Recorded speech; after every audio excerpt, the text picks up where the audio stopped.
Facebook content monetization. Facebook content মনিটাইজেশনের ক্রাইটেরিয়াগুলো আসলে কী? আগে কিন্তু একটা ক্রাইটেরিয়া ছিল যেটা হচ্ছে 5,000 ফলোয়ার, 60,000 ওয়াচ আওয়ার, বাট এখন কোনো ক্রাইটেরিয়া নাই।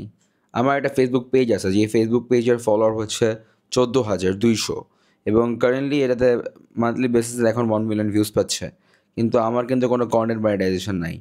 তো আমি লাখ লাখ ভিউজ পাওয়ার পরেও, ইভেন 1 মিলিয়ন ভিউজ মানে 10 লাখ ভিউজ পাওয়ার পরেও আমি কিন্তু ফেসবুক থেকে একটা টাকা পয়সাও ইনকাম করতে পারি নাই। কিন্তু আমাদের কি তাহলে ফেসবুকে কন্টেন্ট বানানো ছেড়ে দেওয়া উচিত? না, আমার এটা মনে হয় না। I don't really think so. ফেসবুকে কন্টেন্ট বানানো উচিত, বিকজ অডিয়েন্স থাকলে আসলে সব জায়গাতেই লাভ আছে। যে ফর এক্সাম্পল যারা টিকটকার, ওরা কিন্তু টিকটকে ভিডিওস বানায় এবং টিকটক কিন্তু কোনো মনিটাইজেশন দেয় না, but still they are earning money. কীভাবে? স্পন্সরশিপ থেকে।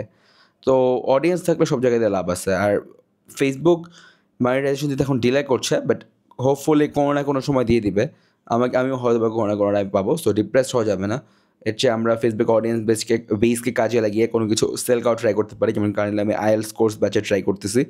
সো ইন দ্যাট কেস যদি আমাকে তুমি অনলাইনে টাকা পয়সা ইনকামের করে আর্নিং ওয়ে বলো, I think YouTube is the better place, because Facebook is a dyeing platform. Facebook থেকে এখন টাকা পয়সা খুব একটা দিচ্ছে না। তো আমি নিজেও পাই নাই এখনও, আমি একটা সিঙ্গেল পেনিও পাই নাই। ফেসবুকে ইউটিউবে আমার যদিও এত সাবস্ক্রাইবার্স নাই, এত ওয়াচ আওয়ার এখনও হয় নাই, বাট যেহেতু আমার ফেসবুক একটা অডিয়েন্স বেজ আছে, সো আমি রিয়েলি মনে করি যে আমি ইউটিউবে সাকসেসফুল হতে পারবো। আমি আমার কন্টেন্ট ক্রিয়েশনের এই যোগ্যতাকে কাজে লাগিয়ে একটা চাকরি আপাতত নিচ্ছি, সো এই জন্য কন্টেন্ট বানানোর একটু কম টাইম ফোকাস করতে পারছি, বাট ব্যালেন্স করতে হবে, এছাড়া কিছু করার নাই।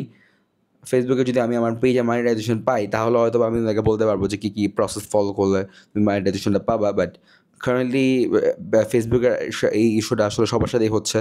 যারা নতুন ক্রিয়েটার আছে আমার মতো, তাদের অনেক বেশি ফলোয়ার্স রিচ থাকা সত্ত্বেও তারা কন্টেন্ট মনিটাইজেশন পাচ্ছে না। অন্যদিকে যাদের মানে ফলোয়ার্স নাই, রিচ নাই, তারাও কন্টেন্ট মনিটাইজেশন পেয়ে যাচ্ছে। এটা একটা ফেসবুকের খুবই উইয়ার্ড একটা পলিসি ওরা নিছে হাতে। ইউটিউবে ওর থেকে অনেক বেটার। ইউটিউবে এখনও প্লে সেট আপ আছে, ইউটিউবে এখনও 1,000 সাবস্ক্রাইবার আর 4,000 ওয়াচের ফুলফিল করলে টাকা পাওয়া সম্ভব।